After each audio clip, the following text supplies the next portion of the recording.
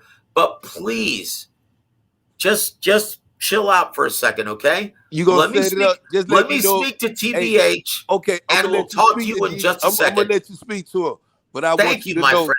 I'm God gonna let bless you you, do this. brother. But one thing Yeah, I want you to do for me, and there's a hold lot up, of Joseph, questions that's what being I asked want to you to do me and for me Joseph. is No, set real up the quick, no, fight Ben Israel. There's a between lot. We got me, King you gotta, Israel, and bro. Fat You're Boy in talking a a lot, charity bro. You fight. gotta I understand. want There's to knock people his in the ass chat out. that's asking And just let questions, me know if bro. you Okay, can Ben. set that up and anyone Ben, can I get Ben, them. understand. I understand. You want to knock this guy's God, ass out. That's cool. You know what, brother? We'll set that up in a second. But please give us just a second, okay? God yeah, bless you, man. man. And once again, we appreciate your opinion. We appreciate everything that you have to add to the conversation. God bless you, man. Merry Christmas. But please, just give us just a second. We're going to answer a couple of questions from a couple of listeners. Okay? JOK asks, what era of boxing would you guys have the most heavyweight sparring wise and pro wise? This question is for Joseph and boxing historian. I'll say this, TBH, the 90s was an excellent era. And in my opinion, the last great era of heavyweights in America. What say you, my friend? I would have to say the 90s, and because there used to be a time, and mind you, I started my training in 2010, but I know that back then when I tried to get up in there when I was a kid, but it never came to fruition. Like when I was 10 or 11, there was a lot of people in the gym, a lot, Yep. like the A gym was filled with a lot of people lot in the gym in the 90s. Do you remember? A lot of heavyweights. of heavyweights. Now here's another thing aspect to that, right? Because I asked him, right, the guy I got work with last year, in 2020. He told me the reason why what was going on when he came up was they, like, back in the 2000s, they were trying to get a lot of professional football players, basketball players, or guys that are like from that from that sports genre, and they try to convert them over and try to Oh, geez. Yeah. develop them as boxers. You know what I'm Yep. saying? Because they were trying to look for the next great heavyweight champion. That's right. In America, and because guys didn't have the experience or had the time, that's why we ended up what we ended up with, and that's why you see a lot of guys that are 6'5", 6'6", 6'7", 6'8", more so than previous generations, because that's what they're trying to find, more big guys. And because the influx of guys with Vladimir Klitschko and Vitaly Klitschko, they was like, Yep. okay, the only way to beat these guys, we The need to era get of the another, super heavyweights. That's right. right. We need to get one of these tall guys to teach them how to box, and we can dethrone these guys. Well, now they're gone. And that same formula is what's being brought into the sport now. Now, here's the thing: you can be a great athlete, jump 40 inches, and all that other stuff. That's all cool. But when it comes to like boxing, It's and I'm mental. even saying like It's mental. right, it's mental, right, and it's also too, it's a mental thing. But another thing too. You can be a great athlete, but that doesn't necessarily mean that athletic ability is going to be translated into the ring. Well, and it's because it's mental, TBH. It's because Right. it's mental. Look, either you have a mindset of a killer or you don't.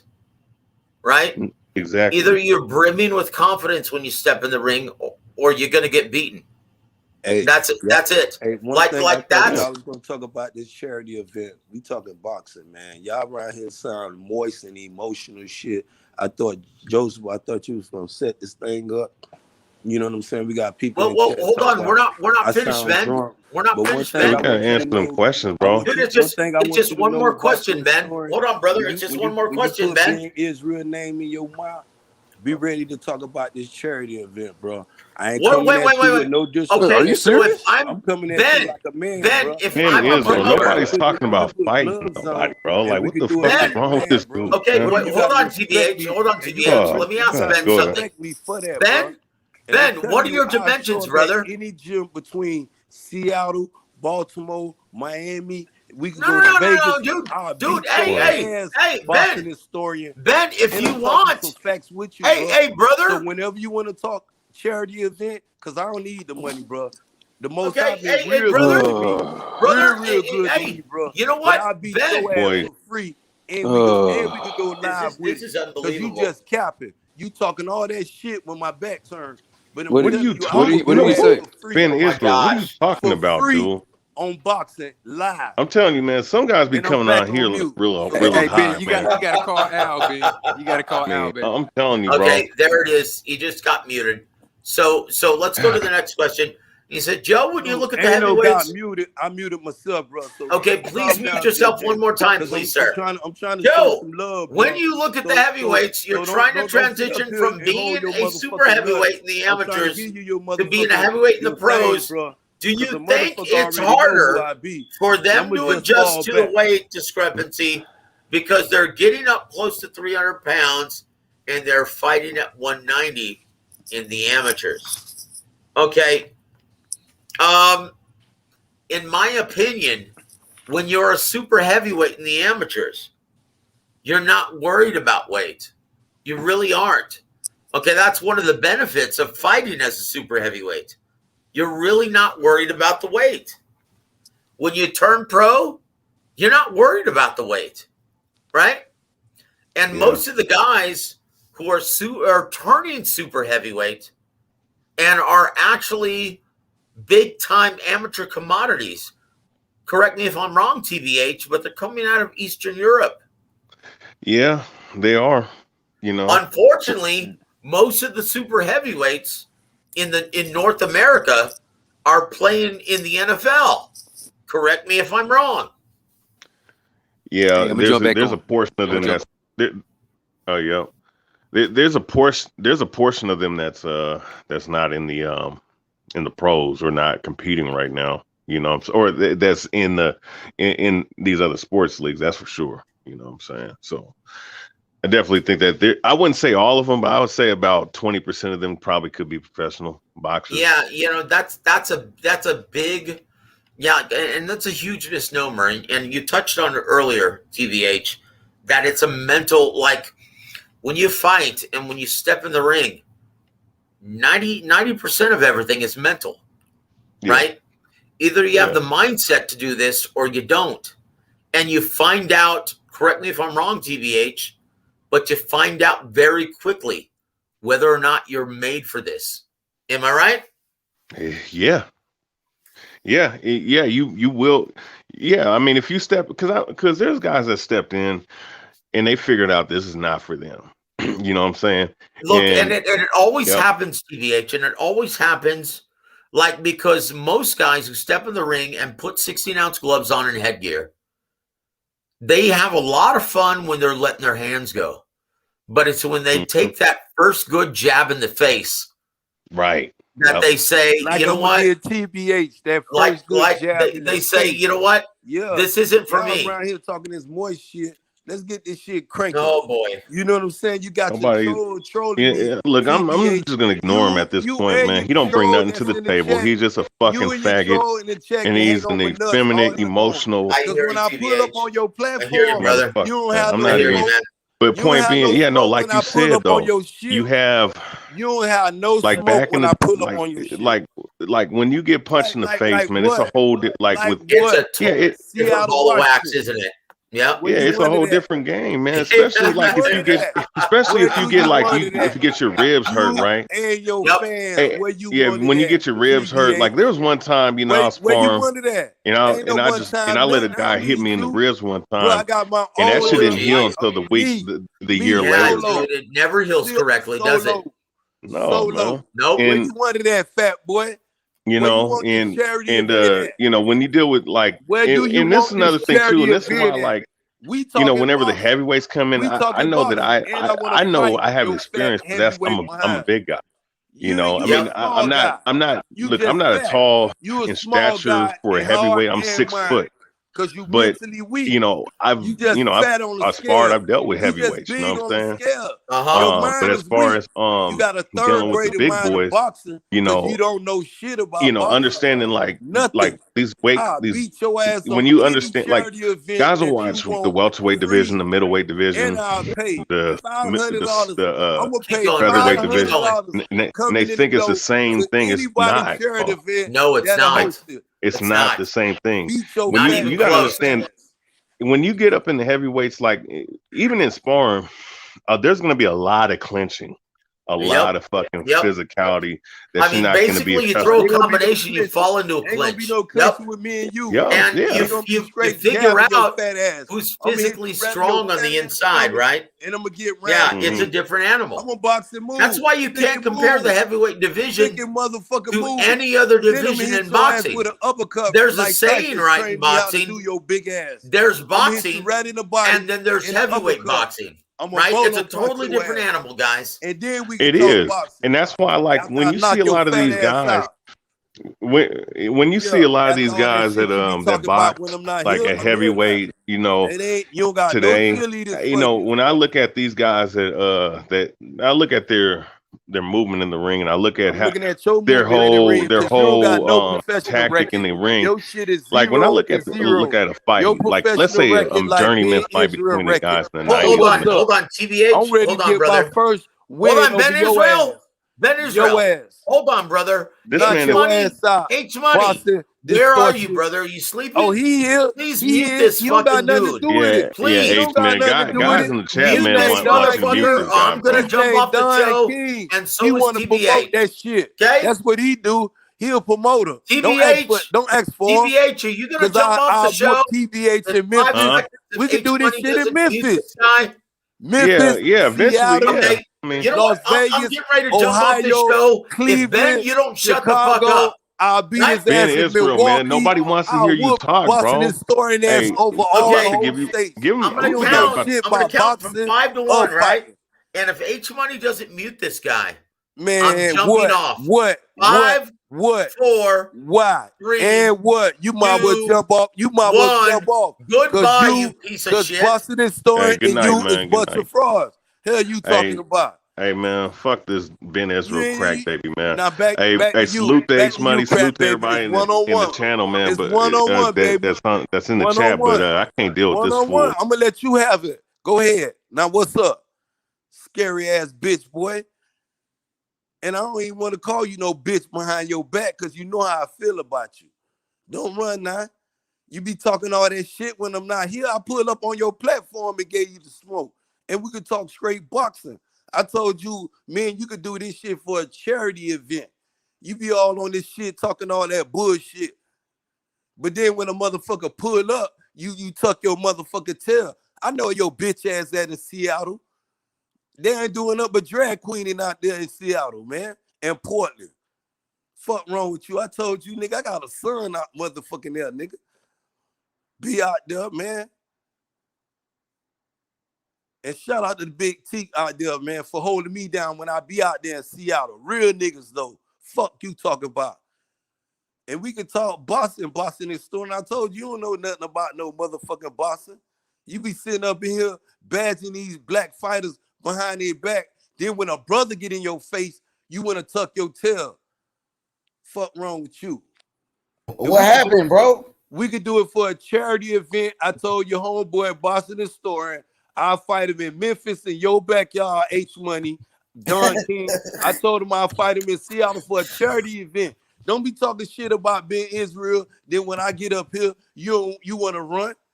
You know what I'm saying? I said we could do it for the love of boxing, bro. I'll put up my money. Why they leave though? And he be talking all that shit. Well, I'm saying why did they leave though? What happened? Because I was giving them that motherfucking smoke. I'm back for it. I told him. Charity event. I'm putting up my money. And we could do it. His ref, your ref, whoever. We could do it for any cause. Next time he have my motherfucking name in his mouth, tell him Bob motherfucking bodacious, motherfucking Ben Israel got motherfucking 500 minimum for a motherfucking charity event against me and him in a boxing motherfucking match. He talking you and who? Who you talking about? Boxing distortion. Because he's not an historian. He's not an historian. I told him, man, sometimes if you get me though, Don King, and like I told him, they was, oh, Don King. I said, yeah, he a promoter. You calling for him, nigga? We can fight in Memphis in your backyard, H. If he beat my ass, he beat my ass. That bitch can't fight. He can't fight straight up and down. He flabby and shit. He not in shape. He be talking boxing. But you motherfuckers got to be jogging, bro. All right, so when you said you want to fight him, what'd he say? What the fuck you think he said? Where he at? And I ain't saying nothing. Where he at? And he be talking all that shit. Oh, I be doing different things. Like I told Jimmy, I don't got time to talk gay shit. We can talk some real shit because I get personal. Like I tell them, I don't want to talk about y'all mamas, y'all kids, and all this shit. I went to school for that shit. And if any one of y'all went to school, y'all played a dozen, bro. We talked about everybody's shit in school. You feel what I'm saying? So don't get personal. And you motherfuckers, when I start getting personal, you can't handle it. Busting and storing because you out there in Oregon drag queening. You feel? I got a son out there in motherfucking Seattle, Washington right now. You feel what I'm saying? Hey, so you got a question though in the chat. Hawker Mustang. Look, Hawker Mustang. He want to know. He said, "Ask Ben." Wait, hold on. He said, "Ask Ben why Wilder lost to Tyson Fury." He want to know why did Wilder lose? Wilder lost the third fight. Wilder lost. We passed that. We talking about Errol Spence and why his homeboy Boston and Story don't want this charity event against Ben Israel. I mean, where does this shit come from? Is it because you are Errol Spence fan and he's a Terrence Crawford fan? Does it come from Errol Spence and Terrence Crawford? Well, let's get back to boxing though. So is it about I think it's about the Errol Spence shit, right? Because that's where it started at. Remember, I asked him about that. They take it personal. They get mad. And one thing, EJ energy has not changed though. To none of you Justice League, you Bud Justice League, and there's no. And one thing I want you to know, Don King, and I told him I support. Oh, there you go in the chat. He said, "There you go." He said, "I'm about to go to sleep." No, don't go to sleep, Boston. Hey, shout out to his story. He said, "Good night." He ain't finna go to sleep because there ain't nothing but 2 o'clock out there on the West Coast. You can stop that capping shit, and then you be making these little chats in your little. Hey, I hope y'all squash that shit, man, or whatever y'all got to do, man, because I want to talk boxing and shit. You know what I'm saying? One thing I want you to know, that's my Hebrew. Also, hey, look. Hey, Cosmic said, Cosmic said, H Money, he was getting school and he chose violence. So is it never violence with me? They come to me with it. I give them the smoke. If you talk violence, I'm gonna run over your ass with violence. I was born in violence. If you want to hear that shit, and I tell y'all, don't talk that shit to be in Israel, because I'm gonna pull up. I was born in the streets, bro. My old girl was a Muslim fighting for you motherfuckers' freedom. Long time ago, my daddy a Hebrew Israelite. I'm a junior, and I stand on both of them, Muslim, Hebrew, Christian, whatever, bro. I don't even play religion with y'all. But if you want to talk violence, before I got my life together, I was violence, bro. So I don't even talk violence with y'all. And I tell y'all, don't come to me with it because y'all can't handle that shit. Because, nigga, I will pull up on you motherfuckers because I travel. As a Hey, check this out. So boxing historian, hold on, Ben, hold on. You know, boxing historian, he said, H Money, we were talking boxing, and this fucking idiot Ben Israel would not shut up for a straight hour. Man, I'm sorry about that. You know, I try to give everybody the freedom to feel comfortable. Hey, let me say this. All right, let me just say this though, Ben, because I try to give everybody the freedom to express themselves on the channel.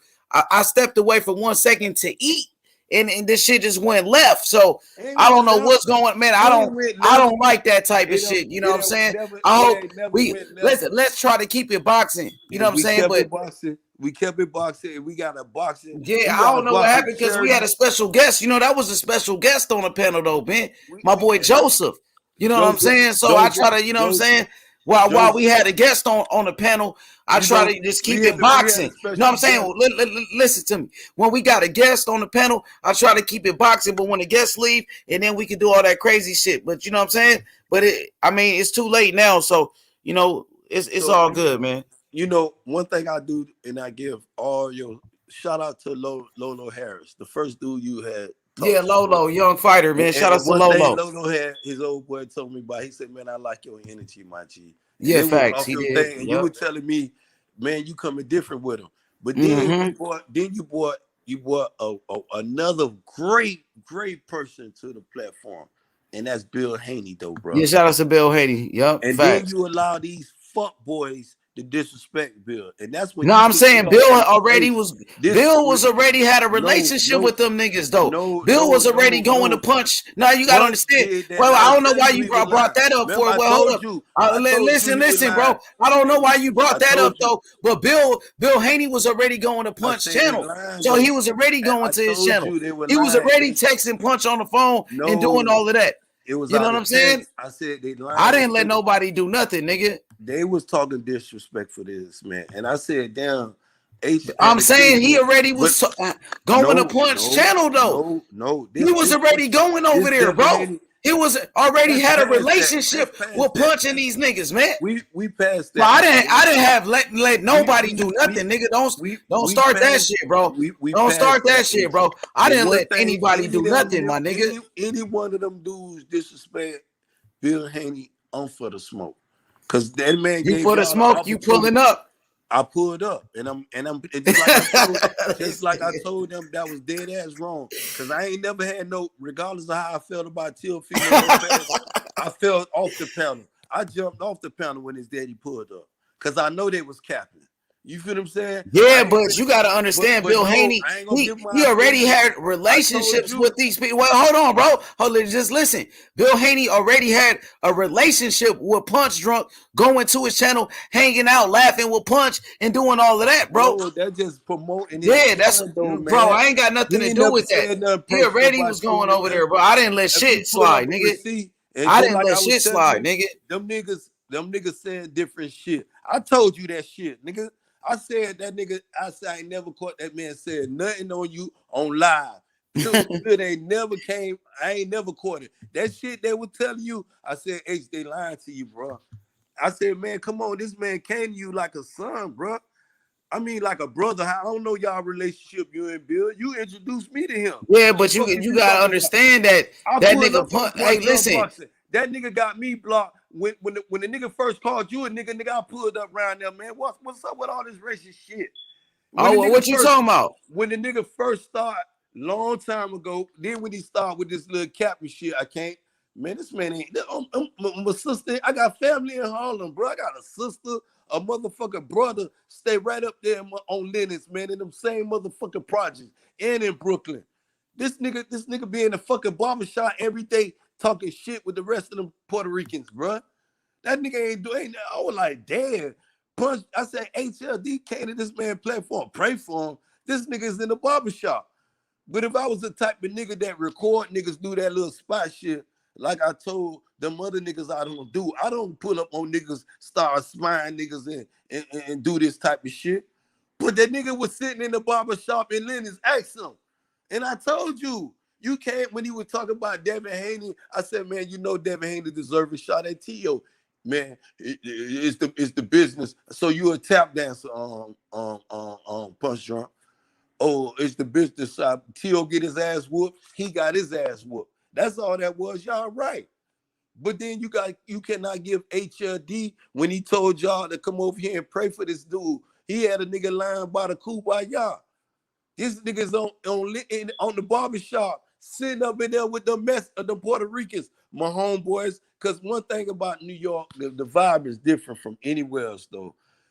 Mexicans, Puerto Ricans, Cubans, all them vibe together, dog. Harlem is like a big brotherly part, bro. It's no division.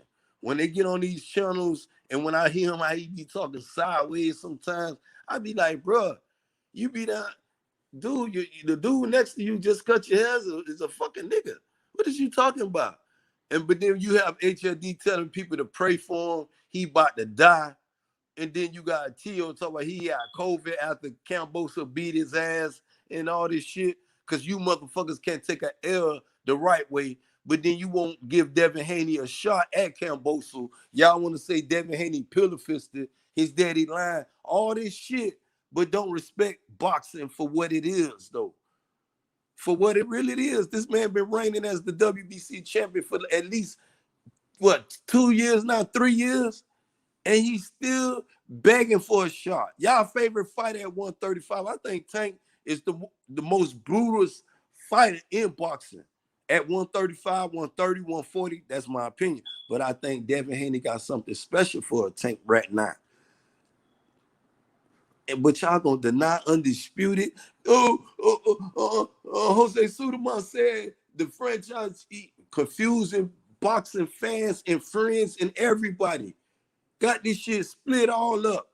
Got one motherfucker, man. Suderman said this. Well, what about over here at 140? Ain't no franchise champion over here.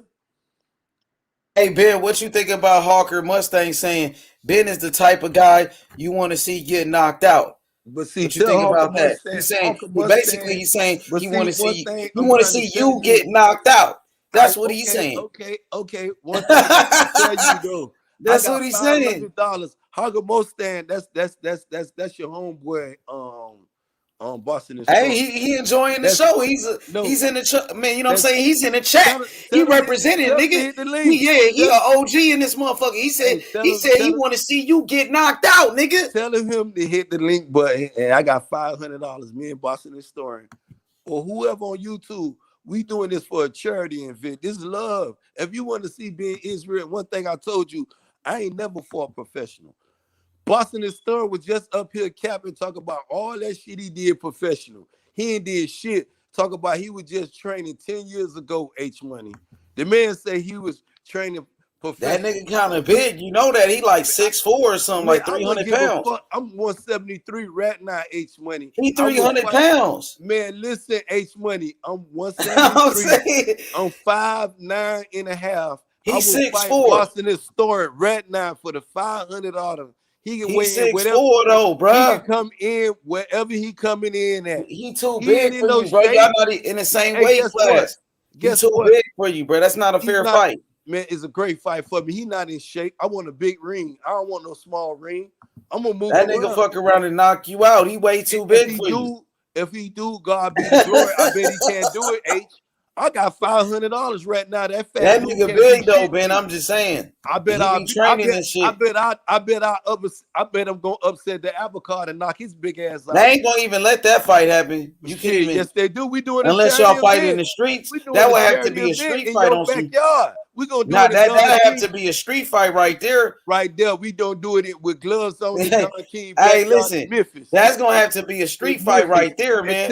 You know what I'm saying? You know what I'm saying? You don't want to come to Memphis with that shit because motherfuckers be getting killed out. Motherfuckers be getting killed out here, man. So you know what I'm saying? Motherfuckers be getting killed, man. You know what I'm saying? You know what I'm saying? So I don't think y'all want to bring that type of shit to Memphis. Well, we can do it at the cookie shop. I'm just saying in Memphis they be shooting shit. Listen, we can do it at the cookie shop, or we can do it at the way. In Memphis, they be shooting niggas. Man, you know, look, motherfuckers be getting shot and killed. You know what I'm saying? Backyard. So you gotta be careful with that shit in Memphis. I'm just letting you know.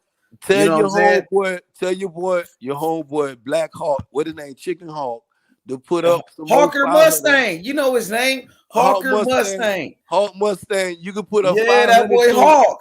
Call him Hawk. Hawk, we can put up.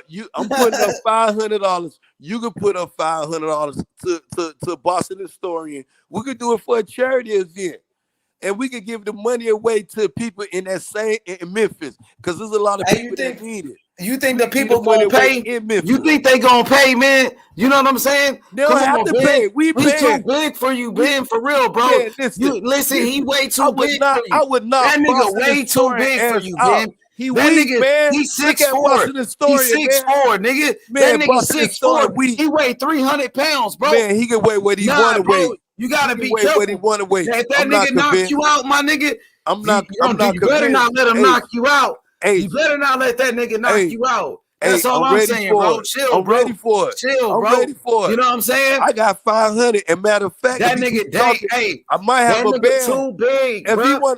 If he want to make this shit for real, I'll put a band. Why is it so personal with y'all though? Ain't nothing personal because every It sound time my like it's back personal. turned, but Like you wouldn't even let him talk and shit. Like you wouldn't let the man talk. Like what? Why? How did it get to this point? What every happened? time Ben Israel back is turned, he got something to say. I went up, shit, that shit but when I real. pull up, on his platform, Damn. but hold up though, Don King, I pull up on his platform, he don't let me on. So I'm in your chat. I'm trolling his ass. So we can keep it boxing.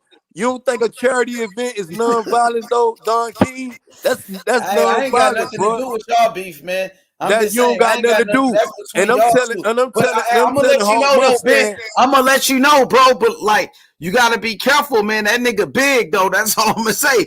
That's a big ass nigga, I was man. raised. I was That's all. I'm raised. be careful. You know what I I'm was saying? raised to put him up. I was raised to put him up. I'm ready on both sides. Hawker Mustang. He said, "Ask Ben, is he drunk right now?" Hawker want to know, are you drunk? I'm on that sour perk, but I'm ready to go. He on that sour perk.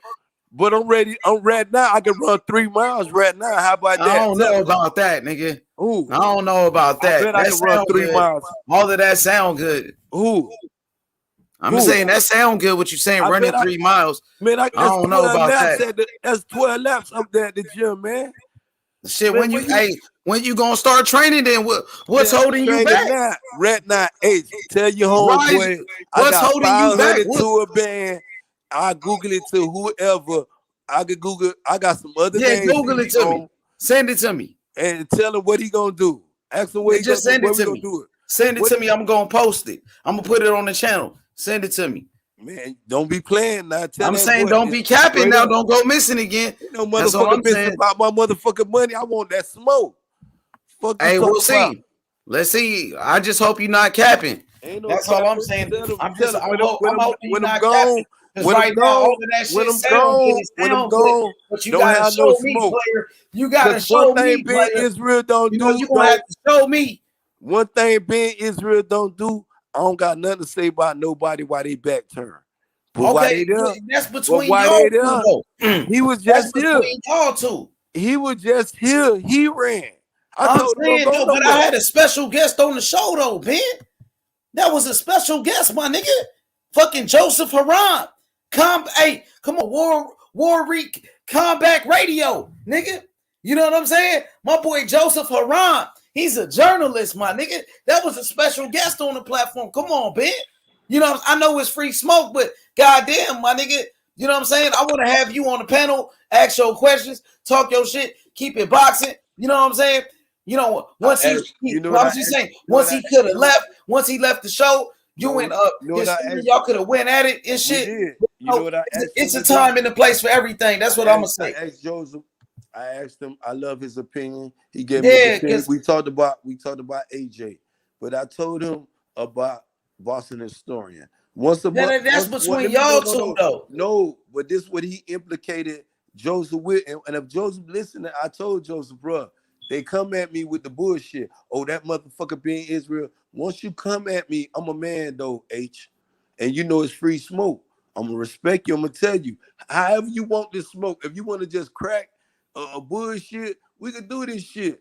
Cause I know half of these trolls you have on your channel. I done seen them motherfuckers. I mean, there's trolls on every channel though. Name one channel that don't have trolls, right? You know what I'm saying?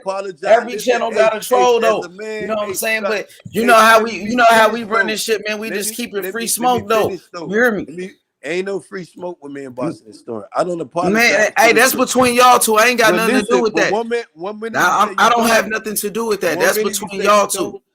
You know what I'm saying? Both of y'all. Hey, I consider both of y'all friends though. So that's between y'all, man. So you know what I'm saying? I'm just keeping it boxing though. I'm keeping it boxing right here though. You know, Israel has never said nothing behind nobody back. I mean, does it got something to do with Errol Spence Jr.? That's what he take it personal. That's why does it got something to do with Errol Spence? Yeah, he take it personal. They take it. Well, Earl, or talk about it. Let's see. You know, when you talk about the reigning, defending WBC IBF champion, and now we got Ugas. They were just the same thing you were just talking about. Oh, he need to fight, you know what I'm saying, Bruce Ennis. He needed to fight Virgil Ortiz. And I was telling people, I told you, H, when he got Charlo at Undisputed at 154, if you want to move up.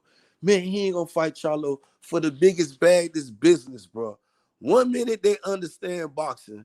The next minute, oh, Benny is real drunk. He don't know what he's talking about. Oh, you think so? You think $50 million on the table, these two motherfuckers ain't going to fight. Y'all dudes tripping, man. And you talking about a dude whose pay-per-view number is 300 minimum each time he go out. Danny Garcia, man, we was talking about that. You told me, man, he ain't gonna fight Danny Garcia. I said the man say he a big fish, man. The people, man, EJ is not in protected custody. He say he want to fight, nigga gonna throw his ass in there with the big fish. And motherfucking, I don't even know what Boyd Crawford is located at no more. He left Top Rank, but then they say he at MTGA Global. I'm over there on the UK platform. Oh no, he ain't. Okay. So I got a question for you. I got a question. So where is I got a question real quick. Let me ask you my question real quick. So hold on real quick. What you thought about when Terrence Crawford was like, "Where you at, Spence? Where your whole ass at?" You saying, you know what I'm saying? He was in the ocean. He was like, "You running from me? You hiding?" He said, "Yeah." What you thought about that when Terrence Crawford called Spence a hoe? He said he was a hoe. Terrence Crawford, he doing what Terrence Canfish Crawford do what he do best. He went to Disney World. He ain't no Canfish though. He pound for pound one of the best. I know that. He ain't a Canfish, bro. He's one of the best fighters in the world, bro. He just knocked out Sean Porter, dog. You can't call him a Canfish though. Then he went to like it's respect to both of these gladiators. Listen, it's respect to both of these gladiators, these warriors, these champions, right? Undefeated fighters, Terrence Crawford and Errol Spence. That's what I think. Then he took a vacation. He go to Disney World. He go to these lagoons. Then he go to a lagoon at Disney World. Then he asked for the big fish. EJ, where you at? Motherfucker, you dealing with a shark. Motherfucker, go out there to the Pacific or the Gulf. Nah, he called himself a big fish, though. He don't call himself a shark. But you can't go to Disney World. You cannot go to Disney World looking for EJ. EJ is not at Disney World. Ain't that what Earl called himself? Earl call himself the big fish? That's what he called him. So you can't say he's a shark now. He is the big fish, but you not finna. Terrence Crawford, listen what I'm trying to tell you, Don King. The man with the Disney World at the lagoon talk about he looking for the big fish.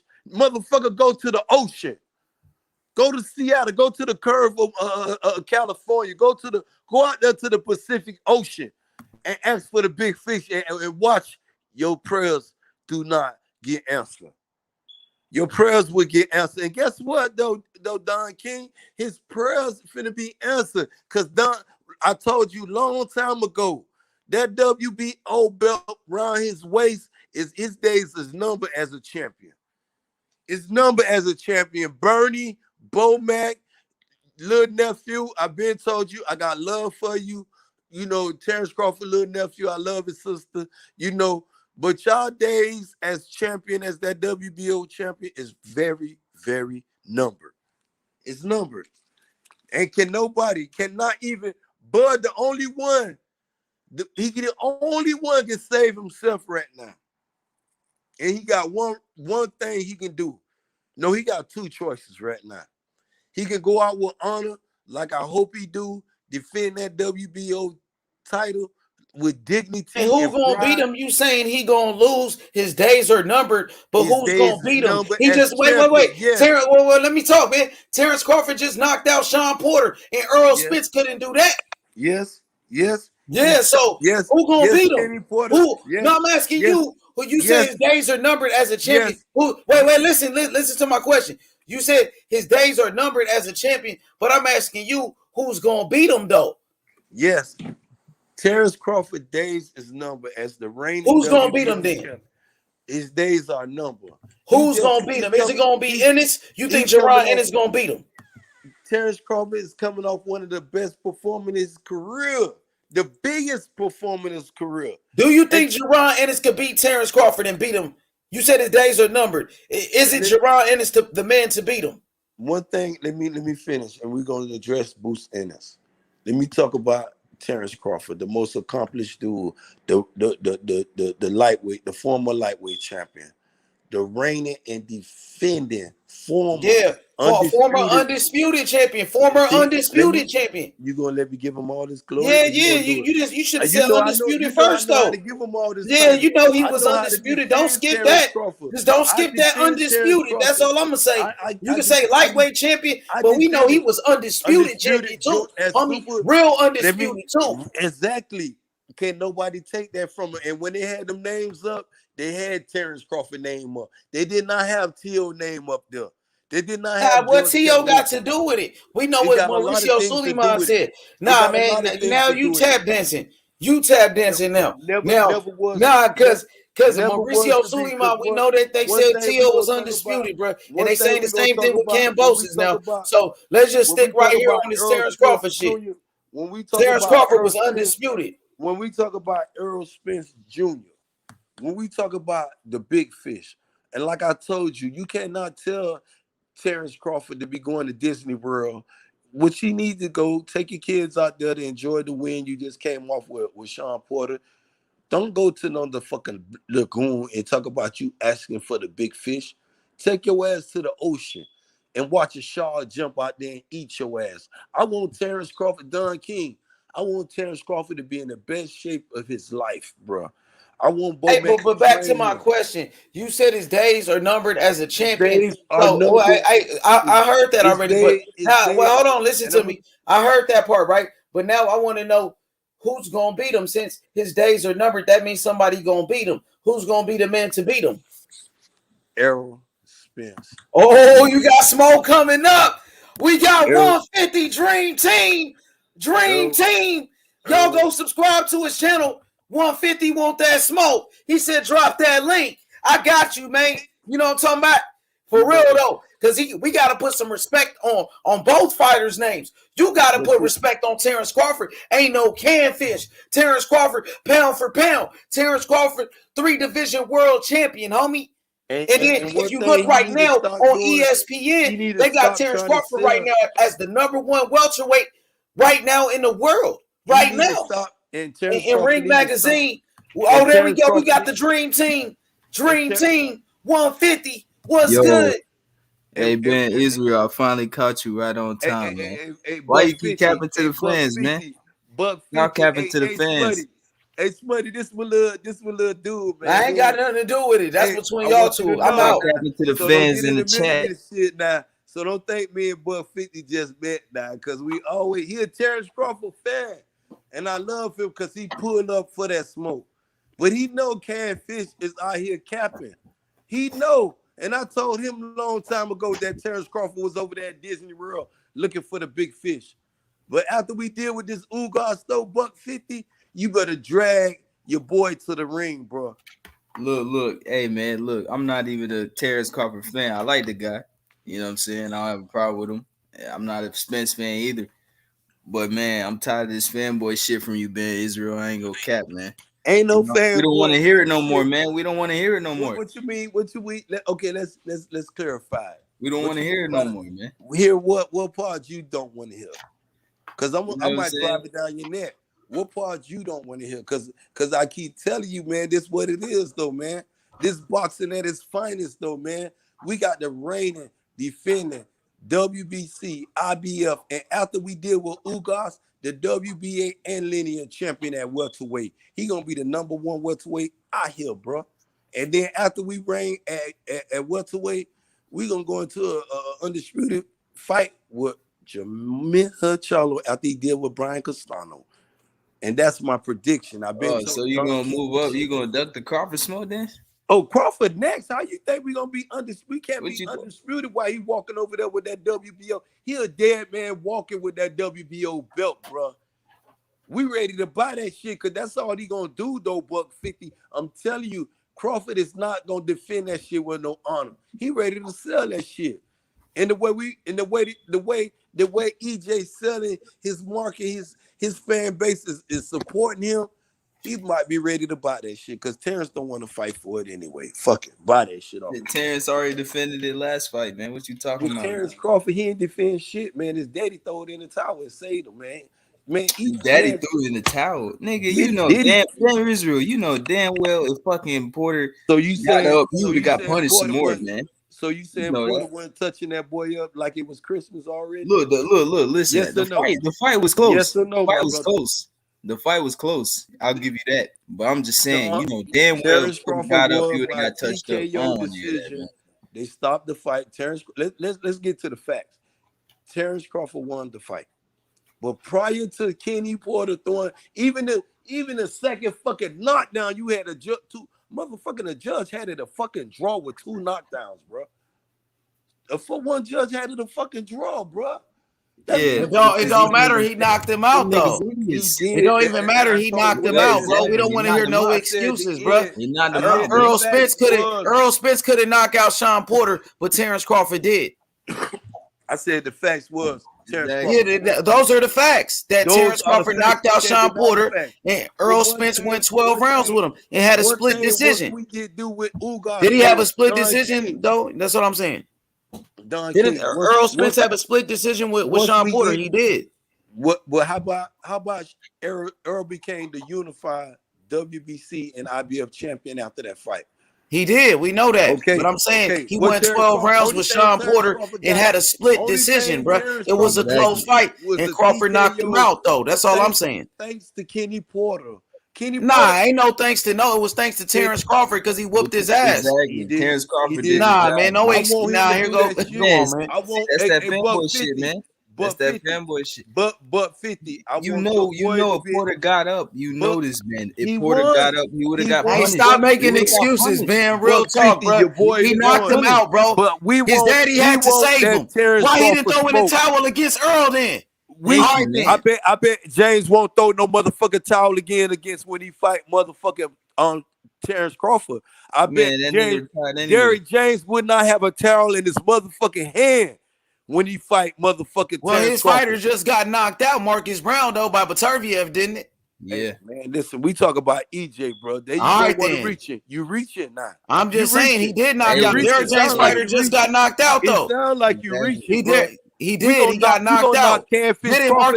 Marcus Brown just got knocked out by Better to Be, my dude. It's the truth. Derrick James was the I don't know. Hey, $150. $150. Where is Terrence Crawford signed to? Who where he at? Do you know $150? He's a free agent at the moment. You know what I'm saying? Moment, but that don't mean nothing. That don't mean nothing, bro. It mean a lot. Hey, that don't mean a lot. When your boy go fight, who he fighting? I got one fight for him, $150. I got Danny Garcia. You keep saying Danny Garcia, man. Nobody really want to see that shit. I want to see Boots Ennis. That's a great fight. Terrence Crawford, Jerron Ennis. That's the fight. Hey, Don King. I'm with H Money, bro. Tell him to fight Boots. Tell him to fight Virgil. Errol Spence. Tell him to fight Boots or Virgil, man. Danny Garcia just lost, man. Let me show y'all the difference between gladiators. Danny Garcia moving. But I know what you're saying, Ben. It makes sense, like business wise or whatever. I understand what you're saying. But he gonna beat Danny, man. We know that. But Don King, let me tell you a difference. He gonna knock out Danny Garcia, man. See, let's say Ugas' fight was on the table. How you know the negotiation wasn't in process with Boots Ennis, though, bro? This is what I'm trying to tell you. EJ be ready for that unbelievable smoke that y'all be sitting here capping for. I like EJ. I like him, though. EJ one of my favorite fighters, though, Ben. I ain't gonna lie. I like Terrence Crawford too. Well, let me say this, Ben. Terrence Crawford, he's one of my favorite fighters, and so is Errol Spence, bro. I can't deny it, bro. I can't deny that. I support. See, when these dudes get on your platform and they be talking about they Terrence Crawford fan like $150 right here, and I tell them y'all need to buy his pay-per-views, man. If y'all can go, man, why is we talking about pay-per-views all of a sudden? Come on, man. Because listen, you know why? Fight, you know why? Because when I told you that Sean Porter gonna sell that fight, you told me I'm tripping. You told me I had bust. Sean Porter sold that motherfucking fight. If Terrence Crawford fight anybody and that shit don't do past 130, you know he'll flop. Ah, man, here we go about the numbers. Make the fight, man. Make the fight. Man, listen. Make the fight. Man, tell your boy Spence to do his job. Tell your boy Spence to do his job. Beat Ugas. Bro, I don't gotta be in the meantime. And after that, they gonna meet.